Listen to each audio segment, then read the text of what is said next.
This is the XS Noize Music Podcast.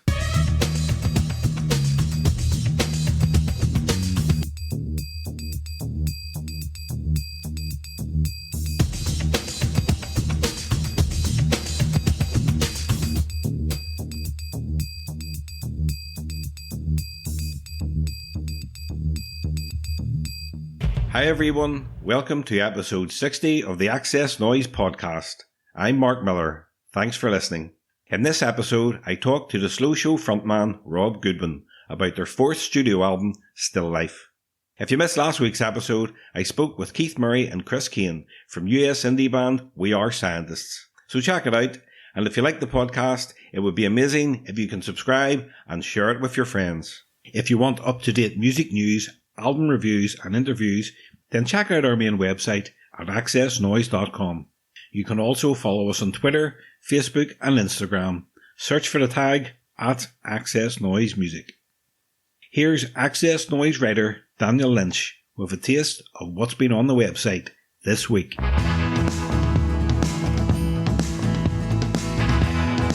December brings the return of two of our favourite features. Bernie McAllister brought in focus to the Ulster Sports Club, capturing the best of Princess Goes to the Butterfly Museum, fronted by Dexter actor Michael C. Hall.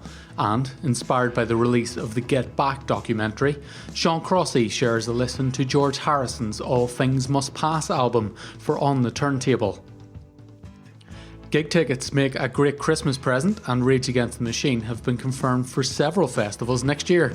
And there's good news on the website for fans of Level 42, who've announced a 7-date tour, and Paul Weller, who's confirmed an outdoor gig in London next summer. The Cure and Happy Mondays will play consecutive nights in Belfast next December.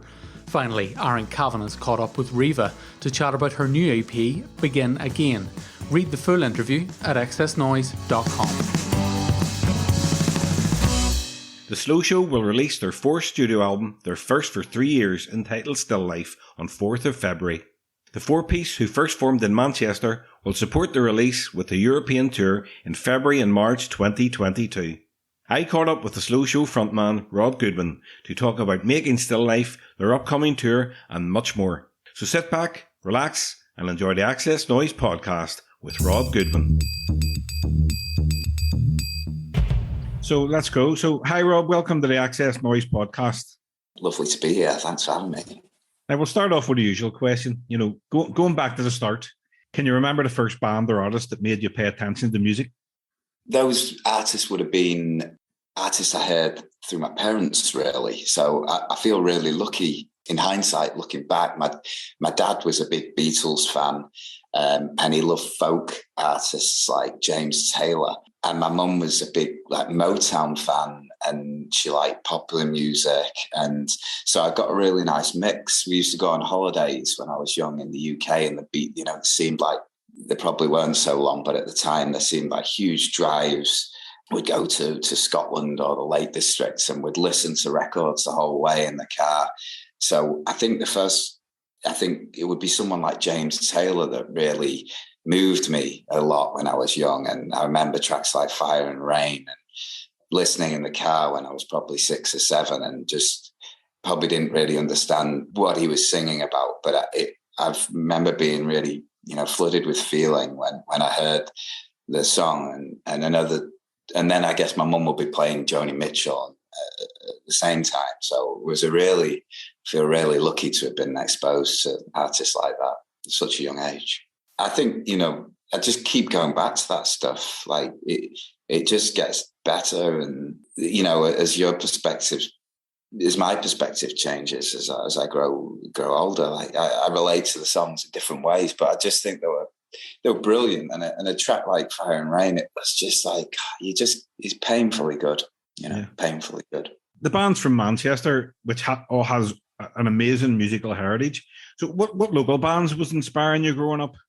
Yeah, I think probably not so much growing up, because that was like the 90s and that stuff was so, we loved that, and we were all so proud of those bands, the obvious bands, but they probably didn't inspire us musically as much as some of the stuff a bit later. And I was a big, I Am Clue fan. Cherry Ghost, those kind of bands had a big impact on me, and there weren't, I guess a band like Cherry Ghost wasn't huge, but I thought the records were beautiful, and I loved what they were doing with guitar music. It was a bit different to kind of stuff like the Stone Roses and Oasis and things like that, which are fantastic, of course. But yeah, I would say bands like I Am Clue, Cherry Ghost, and then a bit later maybe it was lovely to see a band like Elbow kind of getting, so well known. People Help the People by Cherry Ghost, what a track. God, totally, yeah, exactly the same. I had that same feeling that I had when I heard something like Fire and Rain, beautiful, beautiful song, painfully good. So what's the background of the formation of the Slow Show? When did the band first get together? We got together in about 2010, but we were really slow with it. We didn't really have grand ideas with it or anything. We just wanted to write some music with, play music we loved and write songs that excited us. And it was a really slow start, and that was fine for us. So we were finding our feet for years with it. But I'd worked with Fred, who was a producer in Manchester at one of the big studios there, on another project, and we got on really well musically and as people, and we decided to start writing some music, and then Fred kind of could recommend some musicians that he'd really enjoyed working with over the years as a producer. So we kind of reached out to Joel, the guitar player, and Chris, our drummer, and it's never changed. It's been that formation ever since, and really lucky that we were all around at the same time, and we were all excited by the same things, really. It worked really well. Can you remember the first song you wrote together and thought, right, this is a really good song, we're on the right track?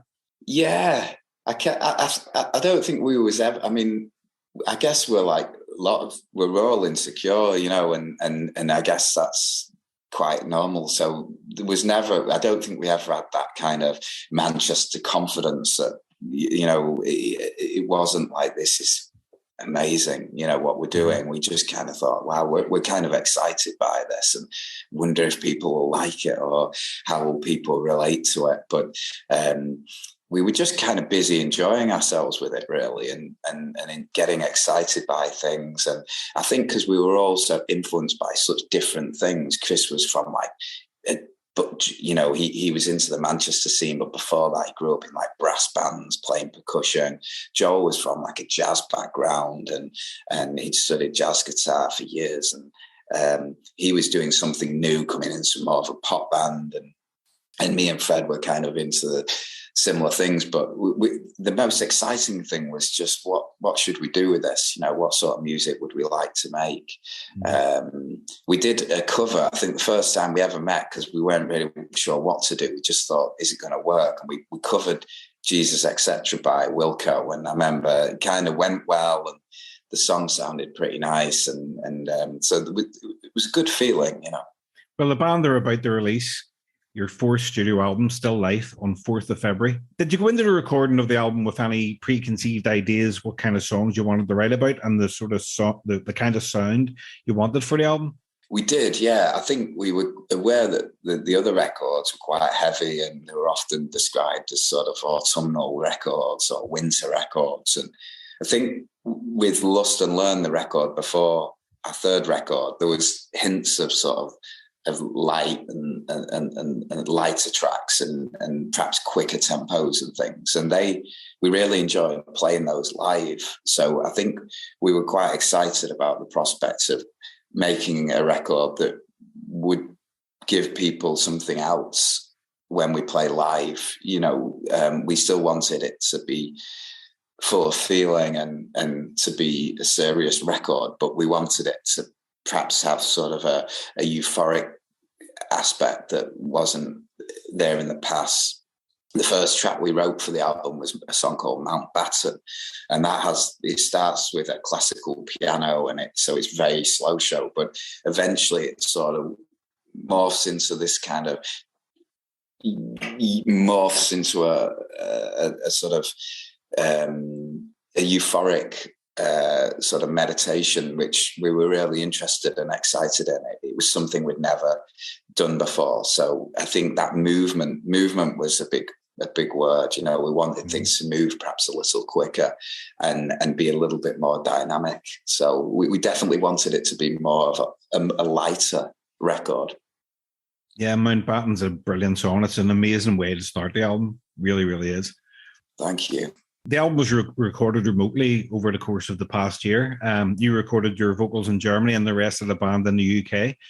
How did you find that way of working? Obviously, you had no choice because of COVID, but was it okay working that way? How was it? It was hard, actually. Yeah, it was hard, to be honest. And it sounds obvious to say it, but we'd done that in the past, so we should have been better at it than we were.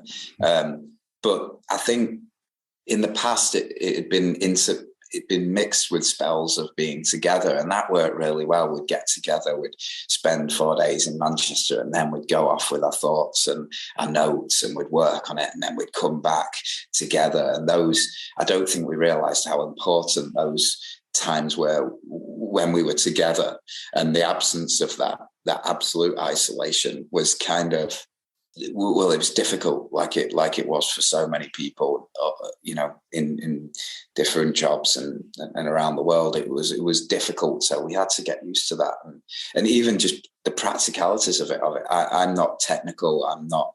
I've been lucky that I could go and take my book of music to Fred's, and he could get it down because he's a producer, and just silly things like, you know, getting used to recording my vocal was something that I had to sort of go back to school with a little bit, and kind of, it was a slow process, but eventually we kind of found a way to make it work, and I think we did quite well in the end, but it was slow and it was difficult.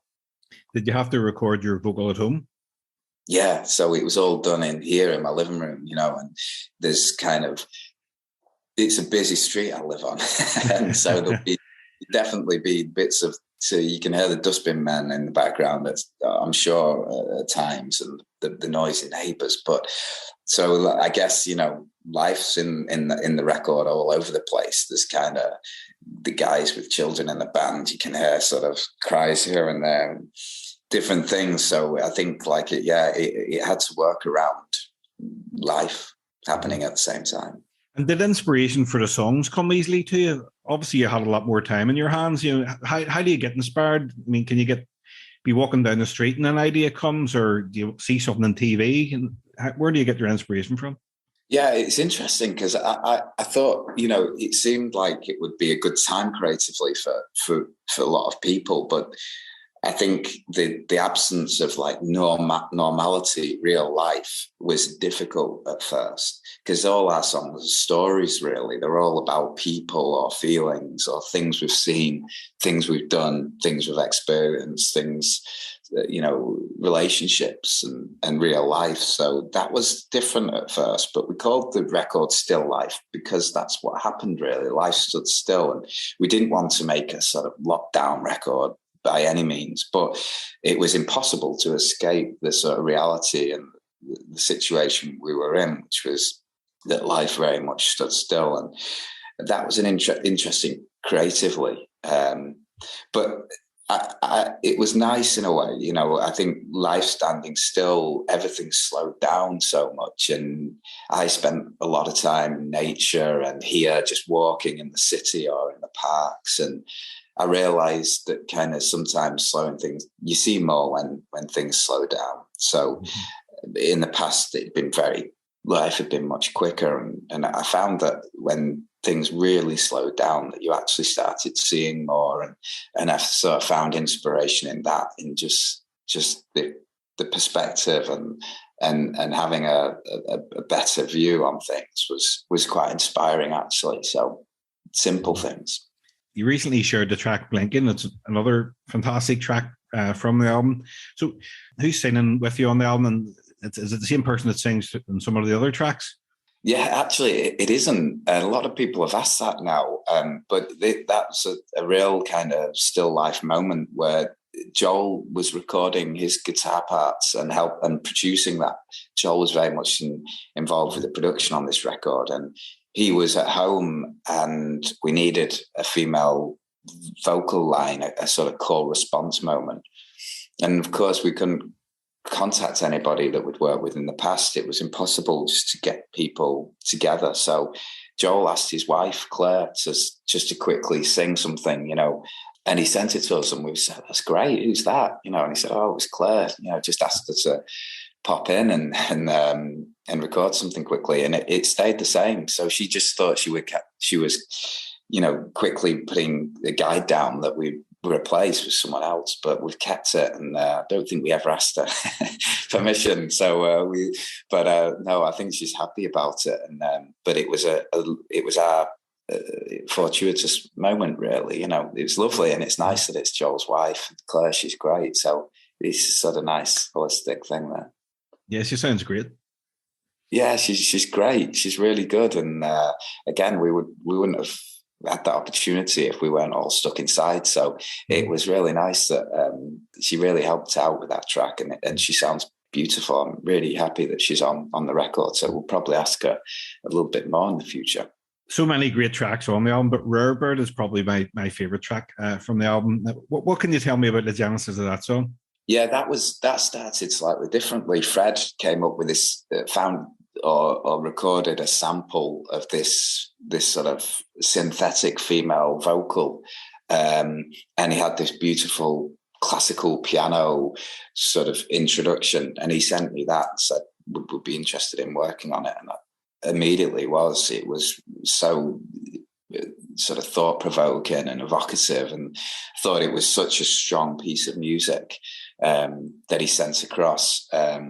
So it very much started as an idea that Fred had, and it was kind of a synthetic origin with this sample. And we don't usually start with sounds and samples, but again, that was something new for us. But it was really, it was a real sort of evocative sound, and so the song started with Fred's rough demo, which was a classical piano with a synthetic sample.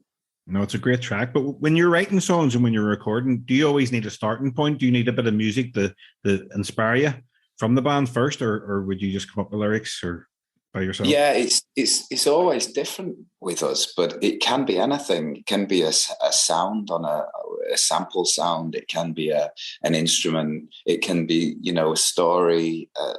Some songs are very much, when they start with me, they're very singer-songwritery, so it's an acoustic guitar and a vocal. And sometimes those songs are completely finished, other than the production. And then there's times when Fred will send a sound, or Joel will start with a sample or something like that. So it can be anything, really. I think it just has to be something that that starts with a spark of some kind, and makes you think something, makes you feel something.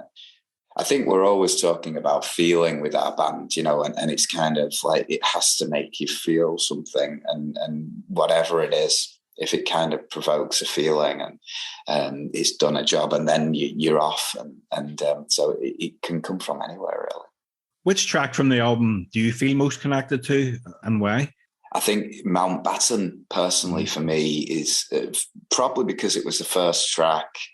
It seemed to set the theme. It had a colour, it had a feeling, it had something new, which excited me. And it's quite a personal track. I wrote the song there's a spoken word section in the track, which it was my mum's 60th birthday, and I'd written kind of just some lyrics for her, and we used to walk a lot together. In the last few years, we've spent a lot when we are together, because I'm living away. It's much more intense. It's a lovely time, and we'd sort of go on walks. And my mum always joked we'd often see a heron in a field. She'd always say, "Oh, that bird's only here when you're here." And it was a very motherly thing to say, but it became a bit of a theme, in our relationship and about the things we talked about. And there's a line in the song, "There's a bird in a field that I watch with mum." we'll miss him when he's gone. And I guess the song's about relationships and particularly the relationship I have with my mum and the walks and the talks that we have together and the things the experiences we shared. So it's quite personal in that way. Yeah, as I said before, it's a brilliant way to start the album. Really, really love it. Thank you. Yeah, we kind of in talks about the set list at the moment for the tour in February, and I do like the idea of starting with that song. I think it has to excite us, and otherwise it's got no chance of exciting the crowd, so the people in the audience. But I think that track would be a really good option for a first track. Yeah, well, I would certainly love to hear it played live. Absolutely. On some of the tracks, you're singing it about higher. What inspired this new approach? Yeah, I think wanting to try a few different things, but also probably that feeling of things becoming a little bit more euphoric. You know, I think there was times on the last records where it wouldn't have worked because the song they were about, you know, we were talking about something, you know, heavy, and the moments on this album where I don't think we're saying anything heavy at that point. Is more of a euphoric feeling, a kind of an acceptance, a letting go. And it kind of required something other than a deep baritone. It kind of wanted to sort of be a bit freer and a bit wilder. And so, yeah, it was kind of uncomfortable at first, but we've always felt like with all of us in the band that the songs are the most important things. The songs are more important than anyone in the band. They're more important than any instrument and any ideas that we have. It's like the song. It's everything about the song, and we're all passionate about serving the song in the best way we can. And if that means us changing a little bit, changing the way Chris plays his drums, or Joel's playing his guitar, or I'm singing, I think we really have to make sure our sort of egos don't get in the way of the story and the song and the feelings that we're trying to create. So that was kind of quite a big thing. I mean, I would have been much happier singing low. That's where I'm comfortable. That's where I'm probably at my best as a singer. But again, it's not about me. It's about the song. So I think on a few songs like The End of Mountbatten, for example, it didn't need a deep baritone. It needed something more euphoric, something lighter. I was going through Twitter just immediately before I come on to do this here, and I noticed that the band are going to be doing a Tim Burgess listening party around about the release of the album. I think what Tim's done, you know, with that there over the lockdown is amazing. He's an amazing guy. So are you looking forward to doing that? Yeah, really. I really am. It was such a lovely surprise. And again, I agree. What a great thing. What an amazing thing that came from a difficult situation. Such a positive idea and such a communal thing. You know, music's surely about getting people together. And at a time when there was so much loneliness, so much isolation, it was genius. And it was so simple, but no one else thought of it. And I guess that's how all good ideas look from afar. But it was a beautiful idea, really honoured to be invited. And I think I've seen the Charltons more than any other bands. When I was young in Manchester, I just used to love watching the Charltons. And I was fascinated with Tim Burgess. I thought he was such an interesting, and he still is. He's such a great frontman, you know. I was really struck by him. I was seeing lots of Manchester bands, but they were often a bit more like, you know, they were kind of, I don't know, he had something different. And I found that real. I mean, I became a singer much later in life, so I wasn't thinking at the time, wow, that's how I'd like to be.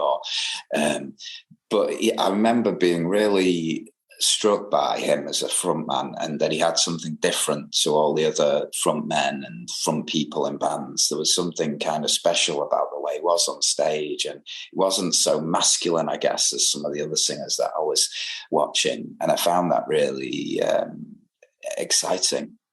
Well, as you mentioned, the band go on tour in February 2022. Are you looking forward to getting back out there and playing amongst the fans? Yeah, absolutely. Can't wait, to be honest. It's been such a time. We've missed it so much, you know, and we've always savoured every second, every drop of music on stage. I know I guess, cliched, but really true. That's how we feel. I think that's when we're at our best. That's when we're most comfortable as a band. We're not really great online and with the social media and things. We feel like that's made complete sense to us when we're making live music, and we always save it at every moment. But I think that feeling is going to be intensified when we get back into it, for everybody in the industry. But we're really going to, make every moment count, I think, and can't wait. Just it's going to be a lovely feeling. What goes through your head when you're about to step out on stage for a show? Do you get nervous, or are you okay? Yeah, I think it's more excitement, really, and I just feel so grateful. That's probably the strongest feeling, that moment just before, when you can think a little bit. I think when concerts are great, they're just thoughtless. They're so peaceful and beautifully thoughtless. But just before, I think the thoughts are always running around your head. But I always just think, wow, this is amazing. This is crazy that we're getting to do this. And don't really need to remind myself, but it's just like, let's make this is so special. It's a one-off. I guess that's what makes live music so special, that it will never, that evening will never be the same. It's so unique. It's so bespoke. And I think before I go on, I'm just flooded with I feel really grateful, and I feel like I want to savor it, so feel excited and grateful for the opportunity that's sort of just, 10 meters away on the stage, and what's going to happen. Is there any other songs apart from Mountbatten that you're looking forward to playing in front of a live audience? Like most of the new record, there's kind of, the drums are very different on this record. I think there's a lot of kind of trippy sort of break beats almost. I'm not sure if that's a very articulate way of describing it, but it's, the drums are exciting on this record. They've always been, Chris is an amazing drummer, but this time there's some really interesting drum beats, and I feel like live, that's going to be something we can really use and get into, and I think it will. We're always thinking about how this will feel for people at the gigs, like how it will feel when you stood in the middle watching this. And I feel like the new songs, they have this energy. So I think most of the new stuff, there's a song called Anybody Else Inside. And I feel like the drums on that song are going to kind of have an energy and a euphoria that we haven't had in our live shows before. So all the new stuff, I think, will be really exciting. And I can't wait just to see the response, see how it looks, how it feels. I think it will be really interesting. The response is it's a new territory, the sounds that we're kind of using. So I think I'm looking forward to the new stuff and the new feelings and rhythms that we have on the new record. Are there any plans to play Ireland at any stage? We'd love to. We're supporting the Pixies in the summer, and we're playing, I don't think we're playing in Northern Ireland, but we're playing in Dublin, and we're playing in Galway, and some West Coast shows. But we'd really love to play. We played once in Belfast, and it reminds me very much of Manchester, Belfast. There's like a buzz, there's something in the air. I don't know if I'm right in saying that, but it's just an exciting city. I know, you probably hear it all the time, but I think it's definitely got something in the air. And I've always felt like that about Manchester. You arrive and the people, there's a buzz, but we totally felt that in Belfast. It's really exciting. So I'd love to play more in Northern Ireland and in Ireland. It would be amazing. Nice one. Rob, I like to ask my guests the following questions. Out of all the music in your collection, which artist or band do you have the most albums by? It would probably be, it would be, at the moment, it would probably be someone like Patrick Watson. I really love his music. I love the albums he makes. But on a whole, it would probably be back to some Manchester bands. It would probably be Oasis, the Charlatans, and that again, probably didn't inspire us so much as musicians, but it was a huge part of growing up in Manchester. And so there'd be a lot of Manchester records in there. But I think probably I've got most of the vinyl here is probably Patrick Watson. I love him. I think he's an amazing artist. He's a fantastic singer, beautiful songwriter. And there's some great records by him. Well, that's amazing. I've never heard of him. He's from Canada, and he's great. If you love him, he's a brilliant, incredible singer, beautiful songwriter. And I went to see him quite a lot before lockdown, and I was blown away by his concerts. So yeah, and I guess in the world of Cherry Ghost, that kind of it would fall into that kind of bracket. And yeah, so probably be him in the moment. Which song or album is your guilty pleasure? Guilty pleasure. It would be my guilty pleasure. There's loads, to be honest. Yeah, I love it. I love it all. And I think like that, I mean, it will probably be, the guys would hate me for admitting this, but when I was growing up, my sister listened to something like Take, I remember growing up with Take That and just thinking they have great songs, there were all that, and anything that makes you feel something, I think, whether the kind of the sort of band that you would go and see or not is another thing, but just, I think music's just, it never ceases to excite me. And I think whether it's like pop singer, whatever it is, if it makes you feel something, it's cool, Yeah, Back for Good is a brilliant song. It's a great tune, isn't it? Good example. Yeah. What's been your favorite album of 2021? 2021, what have I listened to? I've been listening to the new Afterclang record. That's really nice. I'd say it would probably be the Afterclang record. What else have I listened to? I always seem to be going backwards listening to old stuff. So I don't know what did I buy, and listen to a lot of a guy from Holland. I think he's called Leif Volbeck. I'm probably not pronouncing that correctly, but that was some beautiful music by him. So yeah, there's so much good stuff. Yeah, I must check them out.